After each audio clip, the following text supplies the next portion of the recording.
तो hello guys, कैसे हो आप सभी लोग। Welcome back to another video. तो आज हम बात करेंगे कोविड-19 की वैक्सीन की और वैक्सीन को बनाने में कितना टाइम लगता है और उसका प्रोसीजर क्या होता है, और साथ ही साथ बात करेंगे कि इंडिया में कौन सी वैक्सीन सबसे आगे है और 15 अगस्त तक वो वैक्सीन डिलीवर हो पाएगी या नहीं। और साथ ही साथ हम बात करेंगे आज बाबा रामदेव की क्रोनिल की। तो वीडियो को मिस मत करना और एंड तक ज़रूर देखना।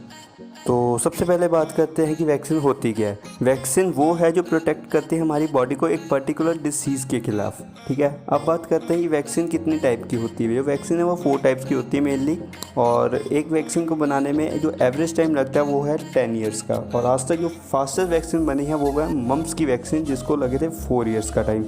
और दूसरी ओर बात करें तो HIV की वैक्सीन अभी तक नहीं बनी है। उसको एक्सपेक्टेड माना जा रहा है कि वो 2030 तक बन जाएगी, और अगर वो 2030 तक बनती है तो इस वैक्सीन को 50 ईयर्स का टाइम लगेगा।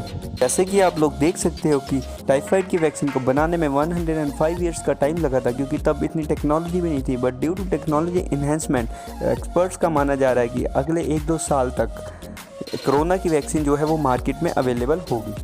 तो वैक्सीन जो है वो मेनली 3 स्टेजेस में होती है। नंबर 1 पे आता है रिसर्च स्टेज, नंबर 2 पे आता है टेस्टिंग स्टेज। टेस्टिंग स्टेज में चेक किया जाता है कि वो कितनी इफेक्टिव है और कितनी सेफ़ है। इसीलिए टेस्टिंग स्टेज के भी 2 पार्ट्स हैं। उसमें आती है पहले स्टेज 1, जिसमें प्री क्लिनिकल ट्रायल्स होते हैं, जिसमें जो है वैक्सीन को एनिमल पे टेस्ट करके देखा जाता है कि वो कितनी इफेक्टिव है। अगर वो वहाँ पे इफेक्टिव निकलती है तो वो पहुँचती है स्टेज 2 में, वो है क्लिनिकल ट्रायल्स। क्लिनिकल ट्रायल्स में फेज़ 1 होता है, जिसमें गिने चुने लोगों पर टेस्ट करके देखा जाता है कि वो इफेक्टिव है। अगर है तो वो फेज़ 2 में पहुंचेगी। फेज़ 2 में पहुंचती है तो वहाँ पे 100 लोगों पर टेस्ट करके देखा जाएगा कुछ मंथ्स के लिए, और चेक किया जाएगा कि वैक्सीन को कितनी डोसेज में देना है और उसकी इंटेंसिटी क्या है। अगर वो वहाँ से भी क्लियर हो जाती है तो वैक्सीन को फेज़ 3 में पहुंचाया जाता है, जहाँ पे 1000 लोगों पर टेस्ट करके देखा जाएगा, और देखेंगे लार्ज स्केल पर कि इसकी कितनी सेफ्टी मिल रही है या कोई साइड इफ़ेक्ट तो नहीं आ रहा। और ये थर्ड स्टेज है, बहुत ज़्यादा ज़रूरी है, क्योंकि हम देखें तो अगर शॉर्ट पीरियड के लिए वैक्सीन से कोई इफ़ेक्ट नहीं हुआ और थर्ड स्टेज में पहुंच के लॉन्ग टर्म में इसके साइड इफ़ेक्ट्स दिखने लग गए, तो ये तो फिर गड़बड़ हो जाएगी। तो इसलिए हम इंश्योर करते हैं कि लंबे टाइम के लिए भी वैक्सीन का कोई साइड इफ़ेक्ट्स ना हो। और जब ये 2-3 टेस्टिंग स्टेज पार कर लेती है तो वैक्सीन को भेजा जाता है सरकार के पास अप्रूवल के लिए, कि अब हमें लाइसेंस मिल जाए और हम इसकी मैन्युफैक्चरिंग शुरू कर सकें, ताकि जल्दी से जल्दी ये मार्केट में पहुंच जाए। और उसके बाद आता है मैन्युफैक्चरिंग स्टेज। अब आप इसमें क्या करेंगे, आप फैक्ट्रीज बनाएंगे और इसकी मास प्रोडक्शन कैसे करनी है ये सब देखेंगे। और ये भी इतना ईजी नहीं होता, क्योंकि इसके लिए भी बहुत पैसे लगते हैं और वैक्सीन बनाने का प्रोसेस सबका डिफरेंट होता है। तो अब बात करते हैं कोविड-19 के स्टेटस की ग्लोबली। तो 17 वैक्सीन हैं जो 10 कंट्रीज़ में बन रही हैं और क्लिनिकल ट्रायल्स में पहुंच गई हैं। तो नंबर 1 पे आती है चाइना की कैंसिनो वैक्सीन, जो अभी तक टॉक्स में है थोड़ी और कंट्रीज़ के साथ कि वो अपने वैक्सीन के फेज़ 3 शुरू कर सकें और लास्ट नंबर पर टेस्टिंग शुरू कर सकें। यूएसए में करंटली 4 पोटेंशियल कैंडिडेट हैं वैक्सीन के, और सबसे ऊपर जो है वो है मॉडर्ना। इनके फेज़ 3 ट्रायल्स जुलाई 9 से शुरू होने थे, जहां पर 30,000 लोगों पर टेस्टिंग होनी थी। बट लेटेस्ट न्यूज़ ने बताया है अभी ये ट्रायल्स डिले हो गए हैं। नंबर 3 पर आते हैं जर्मनी में एक वैक्सीन पर काम चल रहा है, जो कि फ्रीज़र और बायोटेक कंपनी के द्वारा बनाई जा रही है। इन्होंने 45 लोगों पर ट्रायल किए और पाया कि जब 100 ग्राम डोसेज जब दे रहे हैं तो 50% पेशेंट्स को साइड इफ़ेक्ट्स जैसे कि फीवर और स्लीप डिस्टर्बेंस हो रही है। हालांकि कोई भी साइड इफ़ेक्ट लाइफ थ्रेटनिंग नहीं थे, बट ये बेसिकली इसलिए मैं बता रहा हूँ कि ऐसे ट्रायल्स होते हैं और साइड इफ़ेक्ट्स का पता लगता है। बेसिकली यह भी फेज़ 3 एंड ऑफ जुलाई में शुरू करेंगे और 30,000 लोगों पर इसकी टेस्टिंग शुरू होगी।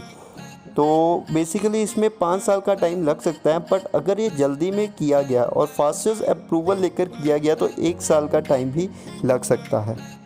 नंबर 4, यूके में ऑक्सफोर्ड यूनिवर्सिटी एक वैक्सीन बना रही है, जो कि इस टाइम सबसे आगे है। उनके फेज़ 2 ट्रायल्स ख़त्म हो चुके हैं और फेज़ 3 ट्रायल्स जून 20 को शुरू किए थे ब्राज़ील में, जहां 5000 लोगों पर टेस्टिंग की गई थी। और उन्होंने ये कहा है कि बाय द एंड ऑफ अगस्त ये पता लग जाएगा कि ये वैक्सीन सक्सेसफुल है या नहीं। अगर सक्सेसफुल होती है तो बिगिनिंग ऑफ 2021 मार्केट में ये मिलनी भी शुरू हो जाएगी। तो अब बात करेंगे कोविड-19 स्टेटस की इंडिया में। तो जो सबसे ज़्यादा आगे चल रही है वो है कोवैक्सीन, जो कि भारत बायोटेक कंपनी के द्वारा बनाई जा रही है, जो कि हैदराबाद में इन्हें अप्रूवल मिल चुका है कि अपने ह्यूमन ट्रायल शुरू कर सकते हैं।